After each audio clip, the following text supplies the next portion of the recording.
Good morning, good afternoon, good evening, and welcome, friends and family from around the world to the Energetic Life Now show. I am your host, Coach Eric, and I just want to say hello, whether this is your first time joining, you're a regular, or you're catching the replay. I want to extend a very, very warm welcome to you and blessings to you and your family. Today's show is being broadcast on Zingo TV, channel 250. And if you haven't downloaded the Zingo TV app yet, it is free. Download it to your iOS and Android devices. It's also being played on Google Chromecast, Amazon Fire TV sticks, Roku sticks, and all smart TVs. 2016 and forward. So, Energetic Life Now fans, you know how I roll. I bring the best of the best and nothing less. And today is no different. And I want to welcome back to the Energetic Life Now show my dear friend and colleague, Marcus. What? Today, what an introduction, Eric. What an introduction. Not just to myself, but to the show and to the people and to the scenario. The trumpet fanfare for the I saw it. and I was immediately transported in here to, what is it, like medieval times? Not the medieval times that we go to here in Las Vegas, not the show, but like the actual time period of medieval times. Made me feel like I was in, medieval times, and it makes me want to go and, chomp on a turkey leg or go and fight for my rights. And, that's it. That's it. Oh my gosh, that's so great. Well, listen, it's so great to have you back, and thank you for popping in here on the show with me tonight. And the funny thing is that we are both in the same town, both in the same state, on opposite ends of the town, and it's hysterical. And so I was like, well, you know what? If I'm in Vegas, let's get Marcus on the show, because how fun is it for us both to be here in this space and have some time together. So Marcus, thank you so much for being here. I love you, brother. It's my pleasure. I love you too, brother. It is my pleasure, my honor, truly. Thank you.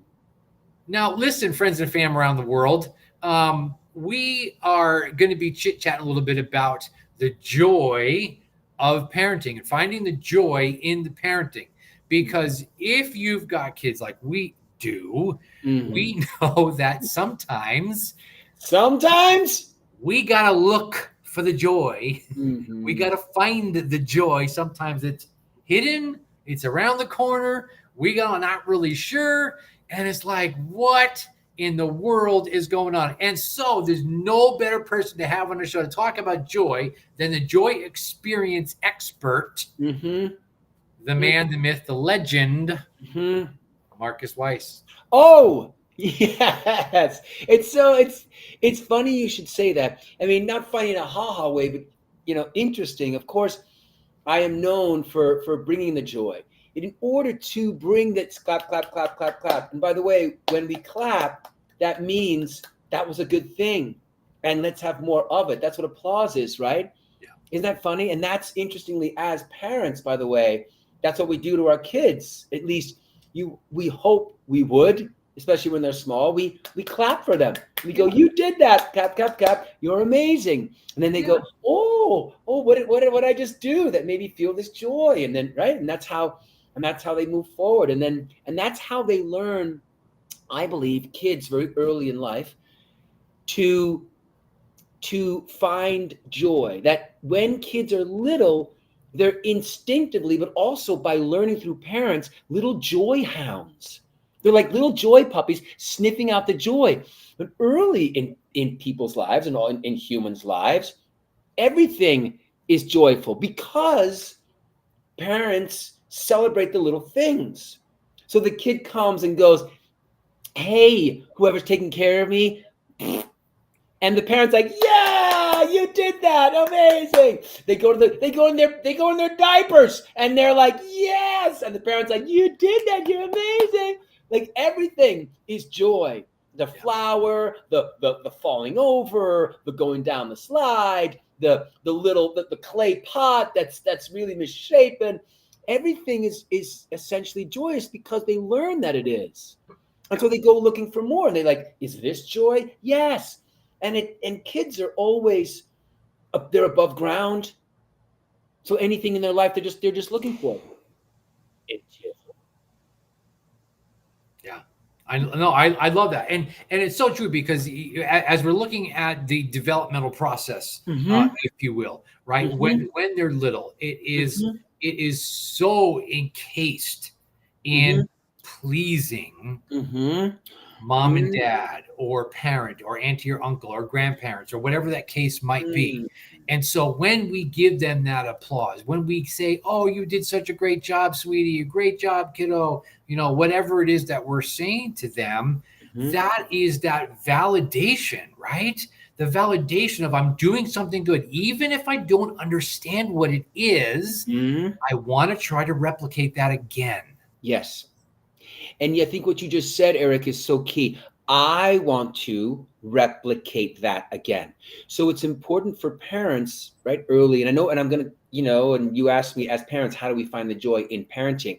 And I'm going to get to that in a second because it relates to what we learn early in our lives. And if parents can infuse and nurture that I did that in their kids, then the kids internalize that awareness of I can replicate that, I can do it, I can f- find the joy, present it, and then experience that. I mean, of course, like you said, it's pleasing somebody, so it's attached to a parent, which is why it's so important for a parent to go, no, no, you did that, you did that, so that then when we become adults, we can go out and go, oh, I found something, this lozenge, and that's joyous. I did that. I picked up this lozenge. I bought this lozenge. This is good for my throat. Yay. Um, and so what you said in terms of finding joy, it's a very active thing. It's an active verb. It's something that you do and you must do if you would like to experience the joy. And so finding it is one thing. But here's the question. What if in the hustle and bustle of parenthood, Eric, and I'm asking you this as much as I'm asking people out there, what if life happens and life be lifing and diapers be changing and kids be crying and jobs be calling and parents are tired and it's like a crowded jungle out there of what appear to be non-joyous things. Does it become harder to find joy? Such a great question, Marcus. And as you were saying that, I had a feeling you were going to ask that because Mm-hmm. I think in the developmental process, I think it changes as the kids mature, if you will. So when they're babies and we're finding joy in the journey, the parenting journey, and it's literally kid waking up, cry, change the diaper, feed it, hang out with it for a little bit, Uh-huh. back to bed, and that repetitive motion over and if your kids were like mine, they were not good sleepers and they were Yep. up and up and up and up and all night. And so we look at what systems and processes that we can put into practice, trial and error, figuring out what's working, what's not working, and and get into that rhythm. And so when we got into the rhythm, it was I got up, I heard the baby stirring, I got up, I went and got the kid. Um, More than likely, it was hungry or wet, and so take care of that. Take care of the wet part and dirtiness. Bring the kid to Jen. Jen would feed it, and then pretty much would kind of hang out and fall asleep right, in between us. And then when it was time, the baby was like, "Okay, I'm done," and back to bed. Change if needed, burp if needed, how whatever the case might be. And we got into that rhythm, and even though it was difficult, and we went for a long, long time of them not sleeping through the night because we had kids pretty much bing, bang, boom. Mm-hmm. And so it was years of sleep deprivation, right? Sure. Yeah. But being in that rhythm, we were able to say, okay, we can do it. We're making it. And I Mm-hmm. know that sounds like it might not be the best joy that we can find. However, Yes. knowing that we were successful in Yes. what we were doing, and we were Yes. praising ourselves. Right. Thanks for doing this. Thanks for doing that. And we're praising ourselves. Yes. Then it's like, okay, we're finding joy in the process, in the Mm-hmm. journey. Mm-hmm.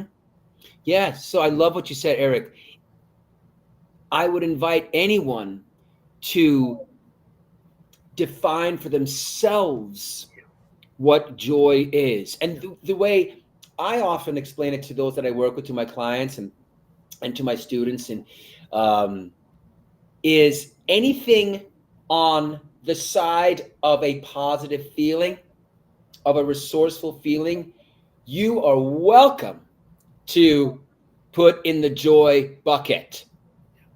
It doesn't have to be ecstatic, or exuberance. Some of us might not even know what those words mean because we've never experienced them in our lives. And it's not misery. It's somewhere, because if one side is misery of the scale and one side is exuberance, somewhere in the middle, there's a crossover to what we might define as positive feelings or resourceful feelings or something. And anything in there, hey, that can be your joy. Just calm or gratitude or confidence or drivenness. That's my, or like, let's go. Because for somebody like myself, about to step on a stage, in front of 3,000 people in a Cirque du Soleil show, the joy that I experience, that joy is totally different from the joy that a NASCAR driver or a football player is experiencing, or a yoga teacher, or a public speaker, or a life coach. It's whatever is in flow. And so I love what you said. You praise your version of, I'm doing it. Boom. Please label that right in real time. Boom. That's a good feeling. Yeah. Pride's a good feeling. Yeah. Resourcefulness. Boom. Slap Love a joy it. label on that. Yeah. And then once you do, slap and praise and celebrate in real time. We did it, Mom. Or we did it, whoever's taking care of this baby. Give a slap and a pat, so that then when you go out to find the joy, you know what it is. Yeah. Where can I go and find some confidence? What can I do to just go, I did that. I'm going to make myself a cup of coffee.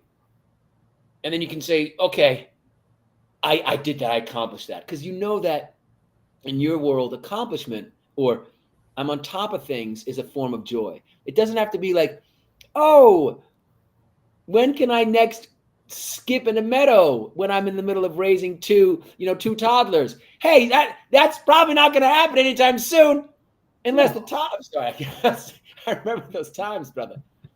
Does that resonate with you? Yeah. Yeah.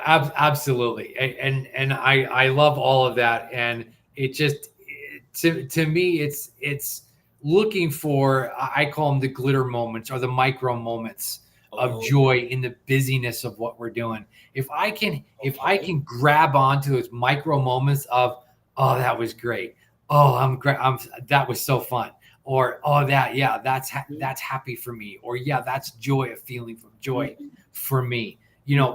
It's kind of like, as you were saying, the bookends of one extreme to the other, and this needle in the middle is jumping back and forth and back and forth, and how do we get it up here? And then, oh no, we're over here and that's not good, and now we're back up over here. How do we keep that needle from making such big bounces from one side to the other? Because I think that really then will it, I know that it helps me in my joy consistency.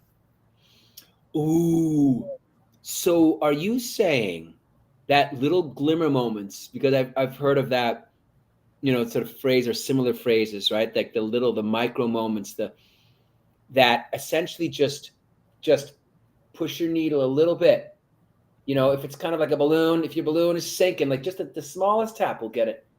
We'll get it to go up. Or you were talking about the needle back and forth. It's about to go down. And so even if it's in the non-resourceful feelings, even if you're stressed out, even if you're a little glimmer moment will at least nudge it, just that will nudge it. Yeah. Or nudge. We'll just push it ever so slightly in the direction of the positive, of the resourceful feelings. Now, It might not push it all the way to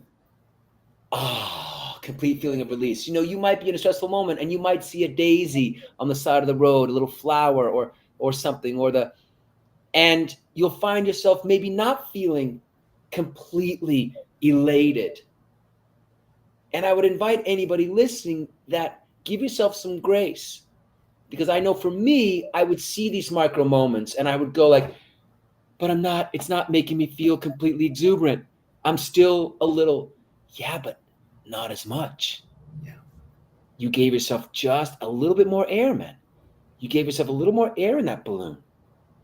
Because if you don't, that balloon's eventually gonna be on the ground. So lift yourself with those glimmer moments. That's great. I love that. How do you keep the needle from going too far? Because boy, parenting can do it. Oh, 100%. It absolutely can. And I think that's what I have really wired my brain to do, if you will. Uh, Mm-hmm.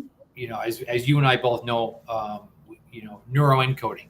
And for me, when I attach onto that glimmer moment, it's just enough interruption Yes. in my belief pattern that's negative at the moment to see, like you said, that dandelion, and I would notice it and be like, okay, yeah, that's cool, whatever, move on. But now I'm getting into that space where I'll see that dandelion, and I will transfer currency of attention to that dandelion in Okay. a longer connection.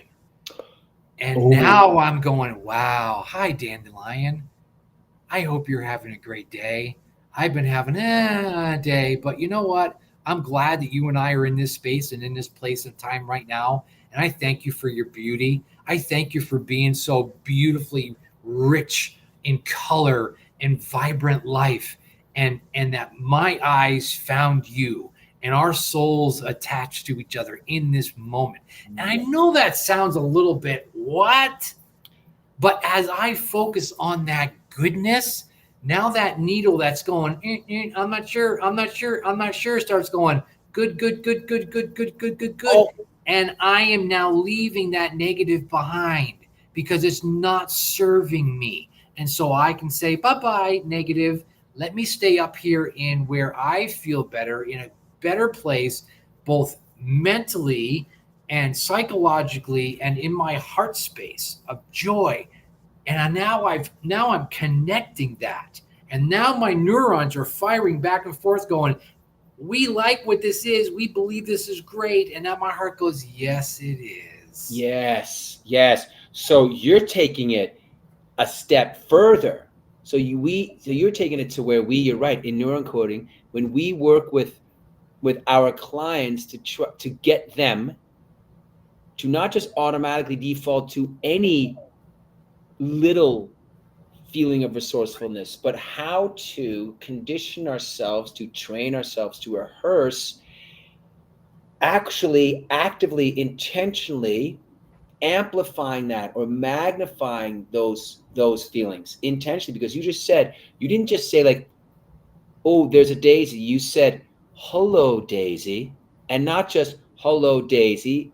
You added, hello, Daisy. Don't you look beautiful today? And you might smell a little nice. And I'm so grateful you're here. Meanwhile, you've broken that pattern of unresourcefulness, of not feeling good even more because it's literally taking more of your attention. You focused on that more. You intentionally added more sentences. You intentionally added more air to your uplift. And then over time, that becomes not just a discipline, but it becomes a habit. You sort of do it automatically. And then it becomes part of you. And it feels weird to pass a daisy without acknowledging it. So not only have you found joy, but you've actively created it. And then you manage to sort of become it, which I like to say sustain joy. So I like to say I can help you find joy, create joy, and sustain joy, which are really three separate and related things to on your way to fulfilled life, Yeah. I would say. Yeah. Beautiful. I love that. I love that, Marcus. Yeah, absolutely. Absolutely. So let's, friends and family around the world, let's take this now into our living situation, into our families, into the here and now. Let's bring this into the present. So, okay, so I might not have a daisy sitting in front of me. No. And as I have been kind of button heads with my son, and my son walks into the room, and is there tension there? Is there a little bit of anger, frustration? What's going on? And so, in that moment of which I am now connecting to my son, can I look at him in the same way that I look at that daisy? Can I connect to my son in the same way that I'm connecting to that daisy? Can I de escalate that negative emotion, negative power that I've been spending my currency on, and switch that to the good that I see in my son, and put the currency into that I'm not holding grudges, that I'm not giving him gruff answers and snapping back at him.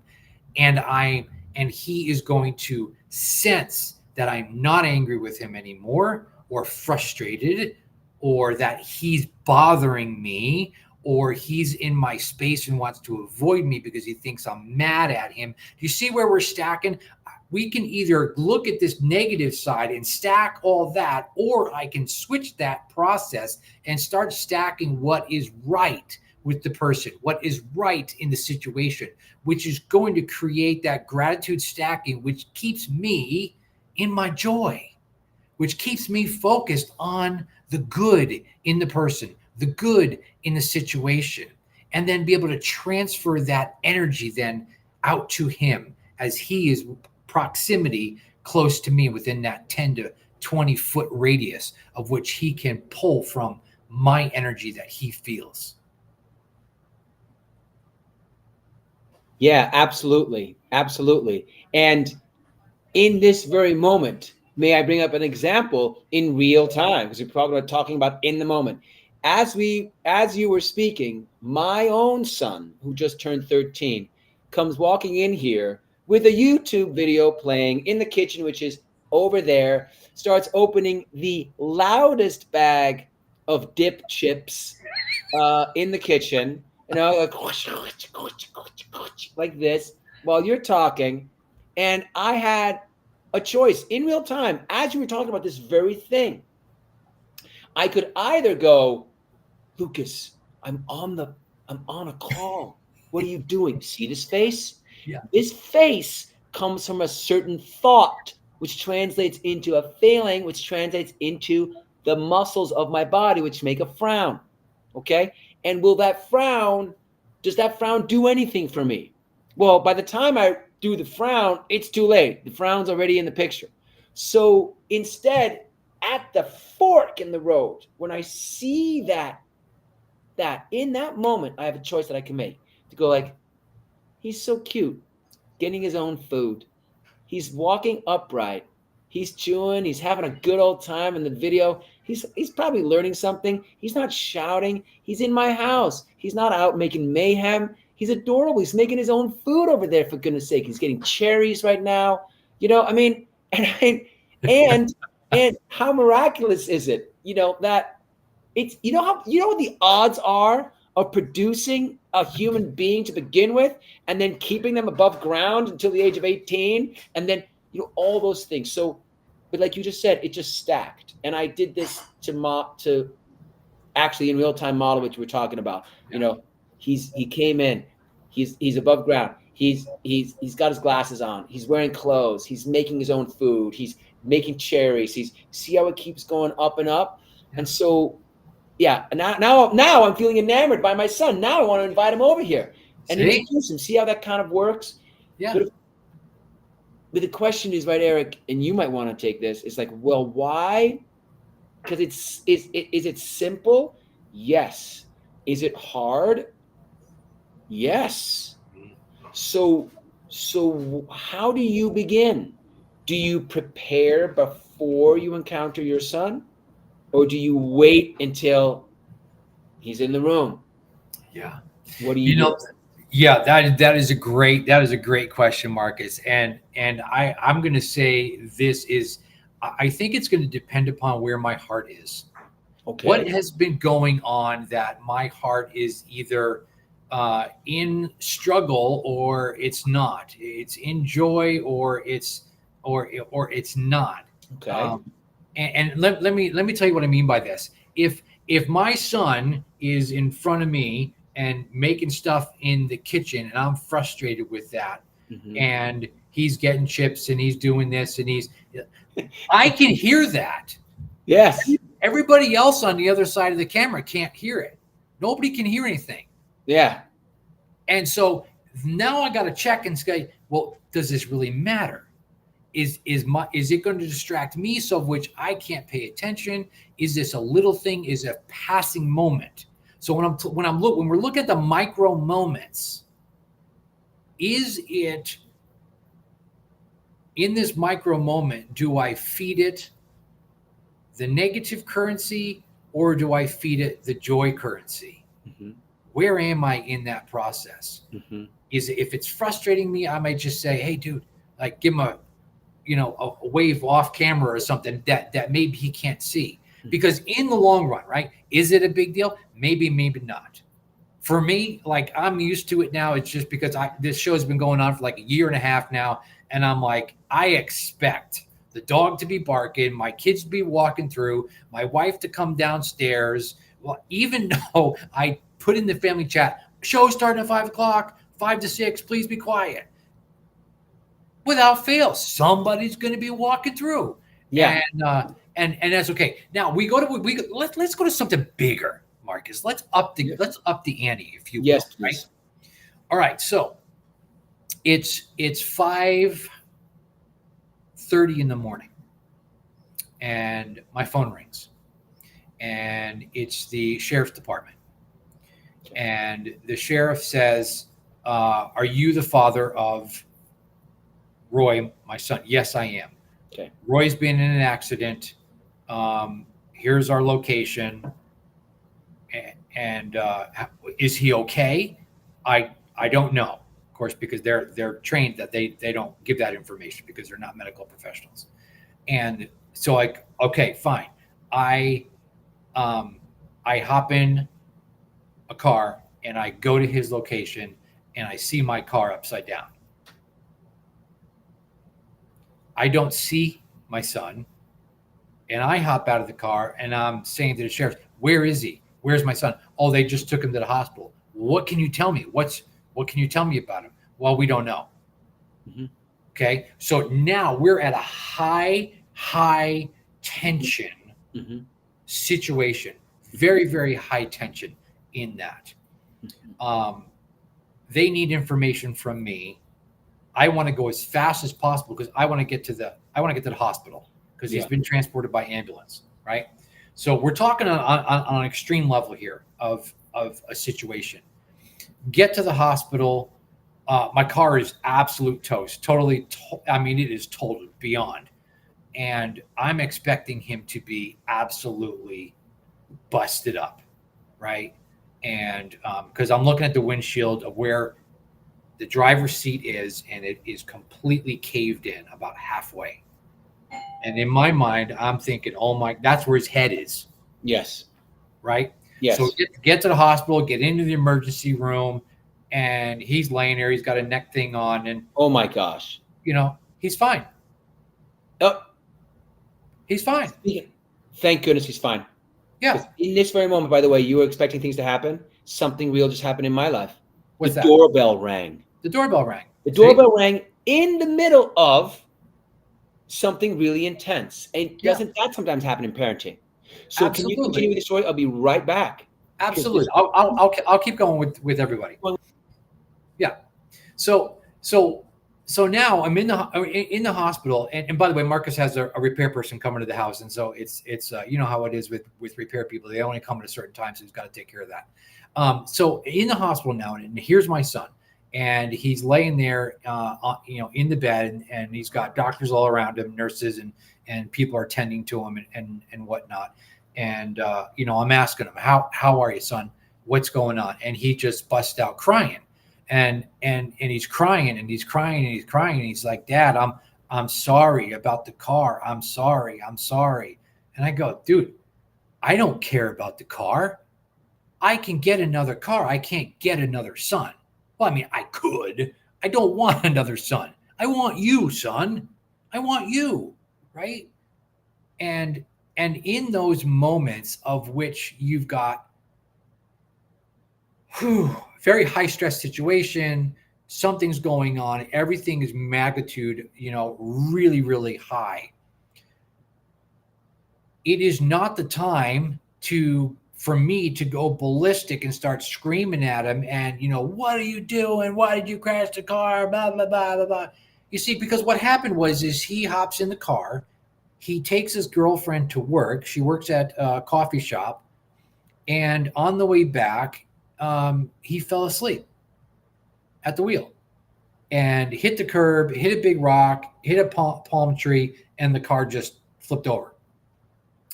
And so I'm saying this story, and thank you for hanging out with me while I'm saying this, because in those moments where we think like, wow, the world is ending, something enormous is happening, that is the time of which I want to encourage everyone, including myself, to be back and get back within ourselves, because when we get discombobulated emotionally, we're going to be out here. We're going to be huge, all over the place. Our emotions going to be ginormous. And when we can get back in and get focused with that emotion to really target what it is in the situation, that we can look for something good, even though it's in the height of something horrible, it might just be enough that, like you were saying, Marcus, is that nudge to start continuing to look for more good and more good and more good and more good and more good. Because as he's laying, and now I'm hitting the doctor with, okay, so what's the CAT scan say? How's his head? Well, he's got a concussion. Okay. Any skull fractures, any facial fractures? No. Anything wrong, broken ribs, no broken bones, no this, no that, no that. He's got some 2 vertebrae in his neck that are of concern. And so we're gonna get those x-rayed and come to find out those were fractured. He had 2 fractured vertebrae, but it's nothing that is deal breakers in life. He's not going to be paralyzed. Everything's going to be okay. He's going to wear a neck brace for a little while and go to some physical therapy and build his neck strength up and get all that. So in the moment of this huge, holy moly, this is awful, we're now looking at, okay, it's not that. Okay, it's not that. Okay, it's not that. Okay, it's not that. And we're moving that needle and staying and finding the joy in that horrible situation. And now listen, some of you might be going, yeah, but you don't understand my situation. This kind of happened to me, but my son was killed in a car accident. Oh my gosh, I'm so sorry. How horrible what that must be. And thank you, God, that didn't happen to my son. And in that moment, it might take us a little while to find something that we can find in joy, if you will. And that might not be for a while, because now I'm in mourning. Now I'm in just absolute devastation. And that might be a situation where I'm sure you've heard in other people say, well, at least that's actually a joy glimmer. Well, at least they didn't suffer. Well, at least they're not suffering in a hospital. Well, at least that was instant and whatever. I'm not trying to be cold and dismissive of if that's happened to you and your family, because it is absolutely, absolutely devastating. I've had family members that have died in accidents before, and it is horrible, horrible, horrible. And when we can get to a place where we can look and find that good in a situation, that is what, again, begins to move that needle just in little bits until we can stack more of that good and find a place where we can come to understanding of joy.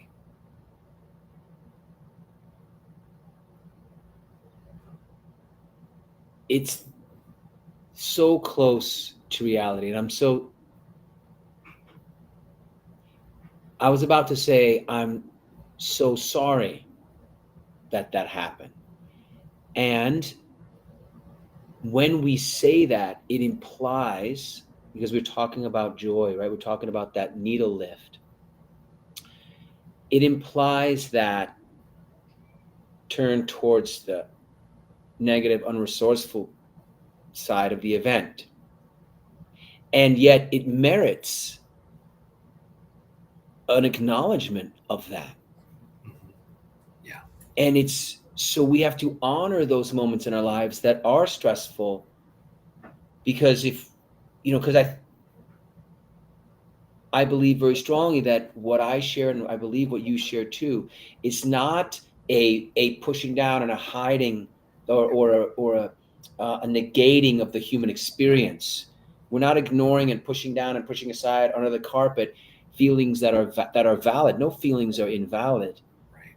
It's just how long do we want to stay in them, and how are they serving us? And sometimes unresourceful feelings, or feelings of frustration, or feelings of sadness, um, they serve us in a mourning process.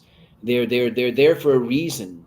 They're a traffic signal. They're a sign to stop and take care of ourselves, or stop and look at something, or stop and beware that there might be something behind that tree that could threaten us or our family. It's feelings are there for a reason, and yet we have, what we share with people, including this podcast, are ways, call them tools, that you can use to choose to shift that needle a little bit. If that is something that you and those you love care about, if that is something that serves you in your life, and only you know when that time is, and if that's the case. You know what I mean? As coaches and as speakers like myself, like yourself, we know that we need to be sensitive to people's model of the world. You know, I'm not here to go like, hey, at any moment you can jump up and down, which is actually possible to do. I come from a performer background, and no matter what's happening in your life, dude, if the curtain goes up, it serves you to be on, because that's what you're being paid for. So is it possible to do that? Yes. And then when the curtain goes back down, you may or may not go right back to where you were. And that's fine. So is it possible for me to teach somebody to do that and to really get into a state of exuberance no matter what has happened in your life? Yes. And I've seen it happen. And we need to be sensitive to, well, what is the situation that will serve somebody? And as coaches, it's our job to be sensitive to where someone is and what will uplift them and serve them in their life. And I think ultimately, if our goal is to move forward, onward and upward, and stay this side of the dirt, as I like to say, then anything that will serve us to see some glimmer, some light in a situation is going to help, even if it doesn't lift us all the way out in an accident like that. But to train ourselves to go, he's alive. Yeah. And then when we hear the two vertebrae, to not go like, excuse me, the two vertebrae, but rather like, thank goodness it's just two vertebrae. Yeah. And just really, and it might feel weird at first if we're not that kind of person. It's going to feel weird. And you might even go like, well, wait a minute, why am I not collapsing right now? Why am I not crying? Why am I not shivering? Why am I a little calmer? That's progress. Yeah.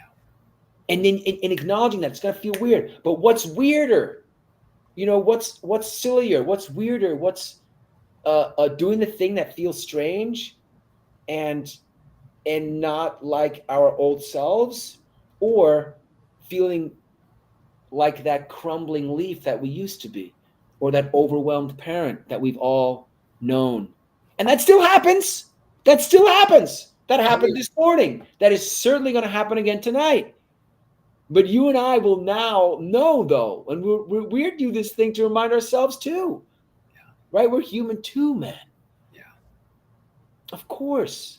Yeah. But and that's what makes us so passionate about what we do because we live it. We know both sides. We know what it's like to have these things happen, and we know what it's like to recover more quickly or more fully to a place that serves us and those we love, which in this case includes everybody who's watching and listening.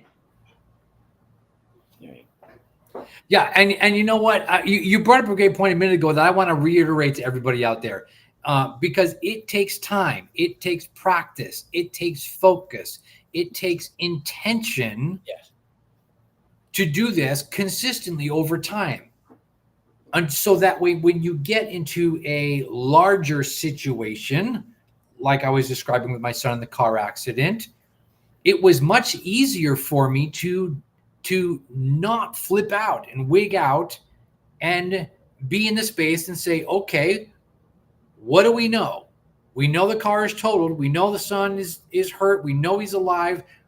What's the truth now that we're going to find in this situation? Truth is he's a bit banged up. It's going to be a bit of a road of recovery for him. We got this, we got this, we got this, we got this. We're going to have to take care of the car and yada, yada. And it's all going to work out. I was not always that dad. Listen, when my kids were younger and I would get upset, which I did quite often, I was born in North New Jersey, grew up in Connecticut.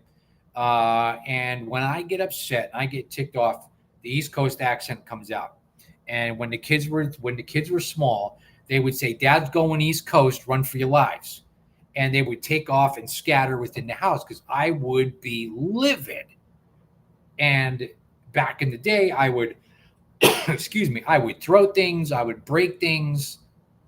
That's where I was. Why? Because when you're looking at that bookend, I was over here on that negative side. I was very happy being in that space. You know why? Because I was comfortable. I was comfortable being in that angry space because I'd been there so long, I didn't realize what it was like to be over here, where it was better, where it was nicer, where it was full of joy and peace and harmony and balance. And it wasn't until I learned that I was able to move myself. And, one of my taglines, there it is up on the screen, moving from alive to thrive. Over here in the negative, I was alive. Over here, I'm thriving. I'm thriving in that place of joy. I'm thriving in that place of peace and understanding and being slowed to anger and not being reactive. That doesn't mean I'm perfect all the time. By gosh, no. Just ask my kids and my wife. But I know I'm better than I was, a heck of a lot better. And I'm more aware of where I am on this scale to take that needle and keep tipping it up here towards that joy. Mm-hmm. And saying, if I'm understanding you, that being a heck of a lot better, the result of that is feeling better about life, about yourself. Because I think we're all heading towards a feeling. We're all heading towards a feeling. I happen to believe it's this feeling of flow or a feeling of oneness or a feeling, and we all know it because we've all experienced it at one point or another. Some of us experience it every day. Some of us experience it, we remember experiencing it. And it's really, I can't stress this enough, and I think we share this, is that it's possible for everyone to experience it more and to have feelings of thriving, whatever that looks like in somebody's life. And yes, I wasn't always that person either. And not only that, as a performer, I kept reserving, in some ways, unconsciously, the finding and creating and sustaining joy parts of my life for the stage or for the movie set or for the voiceover. And being in the unresourceful or being that leaf in the wind and being that reactive person in my life, sorry, I'm sort of reliving it, became something that served me for the stage. Mm-hmm. And those around me, by the way, oftentimes live the same way. It's like, oh, I'm going to use this, and then the ability to go there, the ability to go to the unresourceful place in acting can serve you. And it wasn't until the results in my life became such that it was unbearable. Yeah. Yeah. Until the time came where I didn't want to get out of bed. And we don't have time for that story. Maybe on my third date with the podcast. Heck yeah. But if there's any parents out there or anybody listening who has a hard time getting out of bed, know that if I can leave you with one thing, and this is what I do every morning, is I take my fingers to my eyes on purpose and I open them on purpose. It's like a physical reminder of what we all should do. Look at this. I know this is ridiculous. And I say, it's going to be a great day. And it makes me just think it, and then my brain wants to prove me right, but I smile just a little bit because it's silly. And that makes me feel just good enough to remind myself to stretch. And then I stretch just enough to get out of bed. And before I know it, I'm upright again. Yeah. So do the things. Yeah. Love that, Marcus. Love that. Yeah. I'm so glad you said that, because one thing that has helped me tremendously is in my rise routine or my wake routine in the morning. That alarm goes off and I'm like, yes, let's go. Okay. Let's go. Yeah. And that's how I start my day, right? And I'm popping out of bed and I'm like, let's do it, man. And that I love my morning, that piece of the morning of which I get into my religious studies and I get into my journal manifestation writing and my gratitude journaling. And I got my coffee and I'm in that space and I just absolutely love starting my day like that. Oh, great. So turn up the volume. And if you cannot remember to do it, then please get in touch with one of us and continue watching Eric Stenlake on his thing. Absolutely. Yeah. I see that we're almost out of time here, Eric. How are we going to wrap this up to give people the energy and vitality that they need to continue their life on the upward and onward trajectory? Listen, we all have the ability to move from where we are to better, to great, to empowered. Empowered is the place where we are in control. We have everything in our power to be the best versions of ourselves, to give our families the best of us, not the rest of us. So I want to encourage you guys today, as you are looking at your family situations, how do you bring the best of yourself to your family? And like Marcus said, when you guys need some support out there, we are here for you. Marcus, please tell us, everybody, where they can find you.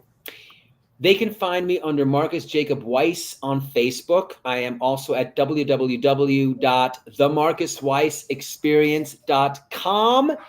And if you're on IG, if that means Instagram, then you can find me as The Marcus Weiss Experience. And you can just direct message me on any one of those platforms. And I also have a link that I can share with you if there's any kind of comments or show notes that you have, where you can come and talk to me for free and connect with me and learn more about how it is that I can help you show up in your best self so you can give the best, not just the rest. So thank you so much, Eric, for the honor and the privilege of being here and supporting your audience. Thank you. Awesome. Thanks, Marcus. Thanks, friends and family. You know where to find me, Eric Stenlake, on LinkedIn and Facebook. Come join my Facebook group, Empowered Family Network. We've got a lot of people on there, and we've got great things that are happening supporting the family in the Empowered Family Network. You can find me also on Energetic Life on Instagram. Friends and family, thank you so much for joining us. It's been an honor and privilege to be here and spend time with you. And thanks again to you, Marcus. This show can also be heard on the Spanglish Radio Network. Please check it out for all the news and programming. Spanglish World. Watch it, hear it, read it, download it, live it. Thanks so much for being here. We'll see you soon. Thank you.